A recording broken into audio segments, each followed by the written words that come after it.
Guys, welcome to the channel. Today I'm going to show you a few tips so that you cannot find your Bluetooth accessory on the Infinix Note 30. So when I have a problem with my headphones or any other Bluetooth gadget, I only starting from the simplest way, just switch off and switch on again the Bluetooth connection to restart it.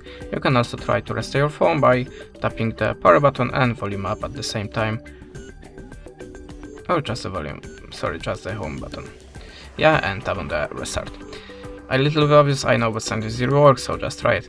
On the start, you have to be sure that your Bluetooth accessory have activated Party Mode. How to activate Party Mode you will find in the manual to your device or maybe on your YouTube channel. And if you're sure that your Bluetooth accessory is visible for other devices but it's still not visible on your phone, go to the settings, tap on the system and choose the reset phone. Tap on the reset Wi-Fi settings and choose the reset again. After that, look for the device again. You can also try to update your system. So just go back, choose the system update and choose online update. If you have any updates, just download it and install. And the last recommendation from me, check your Bluetooth accessory and your phone on other Bluetooth device to check which one is visible, which one is making problem here. That's it, thanks for watching, leave us a like or a comment and goodbye.